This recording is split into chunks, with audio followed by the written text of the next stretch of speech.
Nutrition is probably the most nuanced, personalized aspect of fitness, and there's so much information out there, it's hard to decipher what is helpful and will further you towards reaching your goals and kind of what's B-wash.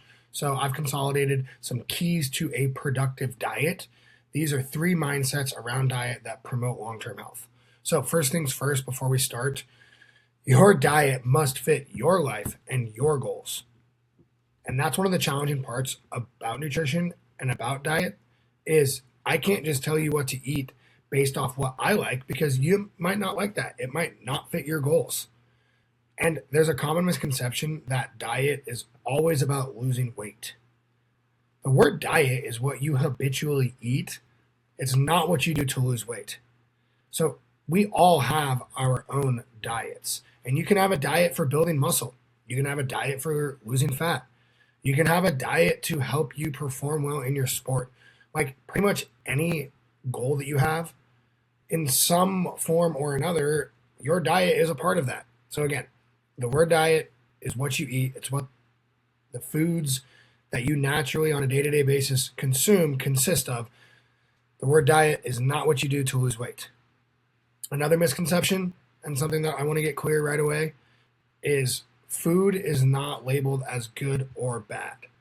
Food is just food. There are foods that are more nutrient dense, and there are foods that are less nutrient dense, and there are foods that probably align with your goals more than others. But labeling foods as good or bad puts emotion around food, and it's probably more detrimental than not. And again, is this really that big of a deal? I think it is. Because I think if we're consistently calling foods bad, then we're feeling guilty or shame when we consume those foods, and that doesn't have to be the case. Situation always kind of is at play when it comes to diet and what we deem as in our favor or not in our favor.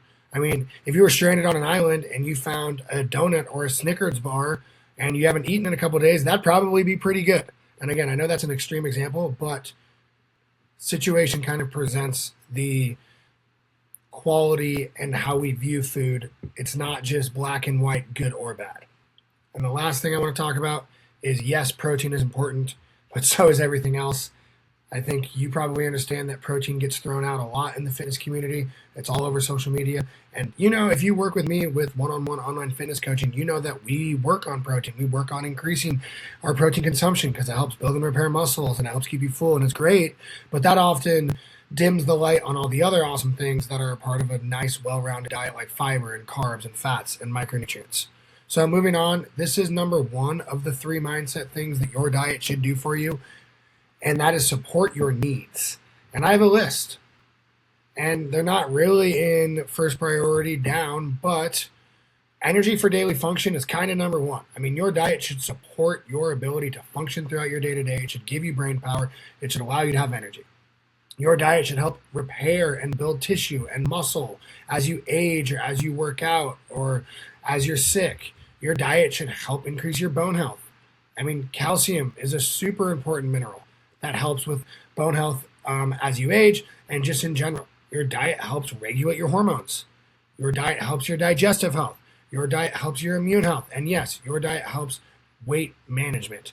So your diet does a lot. Basically everything that we do from a life standpoint, our diet has an impact on. So just viewing diet by a means of weight management kind of skews your ability to choose the right things that help support all of these other things that I listed that are really important when it comes to your diet.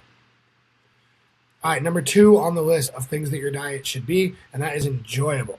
And I can't be clear enough on this. Your diet must consist of foods you enjoy or you will not stick to it.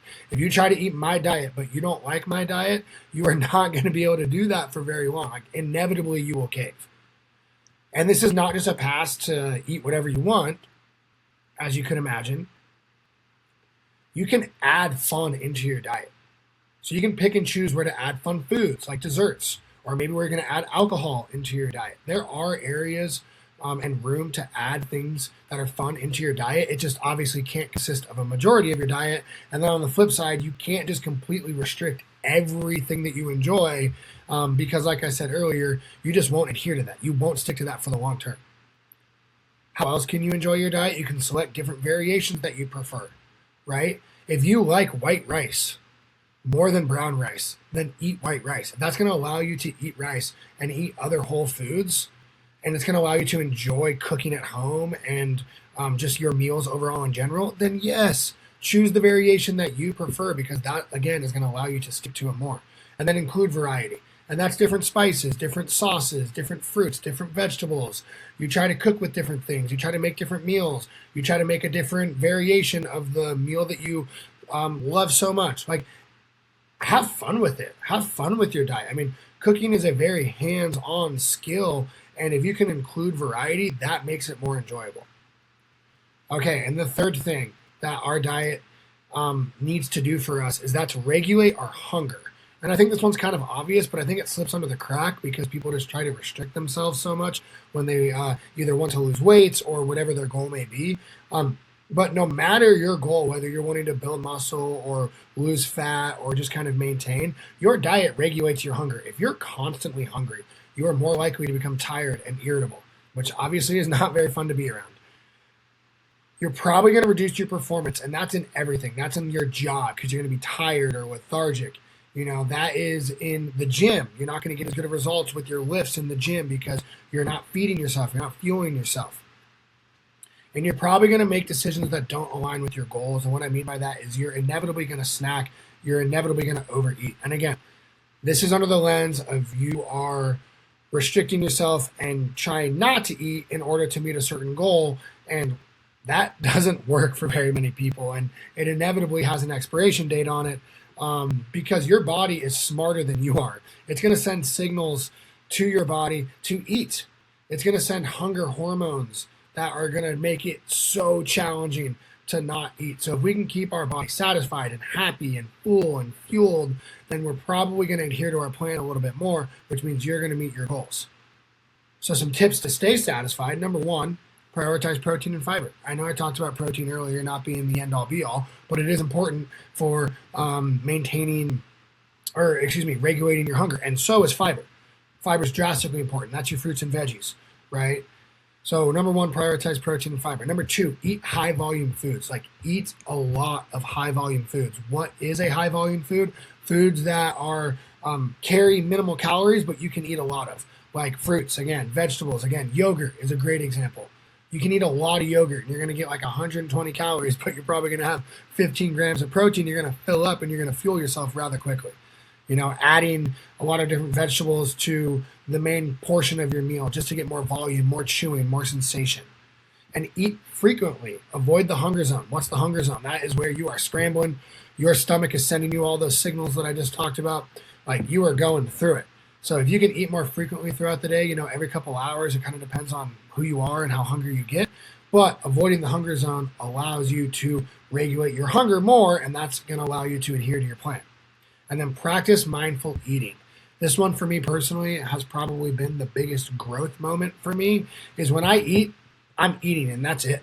Maybe once in a while I have to eat on the run or life happens, don't get me wrong. But what I'm not doing is sitting down, pulling out my phone and scrolling on Instagram while I shove my food on my face and then wonder why 20 minutes later I'm hungry, right? Try to taste the textures. Try to, identify the different foods. Really just try to enjoy the smells and the taste and the fulfillment when you're eating, and just be really mindful, like, what am I eating? Why am I eating? Like, is this good? Does this taste good is what I mean. So practice mindful eating can really help keep you satisfied. But trying to starve your way to your goal, and I put that in bold because so many people unfortunately do that, is counterproductive. You're just going to make yourself irritable and hungry, and you're eventually going to quit and overeat. So I really encourage you to try to practice satisfying yourself as opposed to fully restricting yourself. So the last thing I have is just some practical tips. You can refer back to this if you need to, take a screenshot of it, whatever. I'm just going to buzz through these.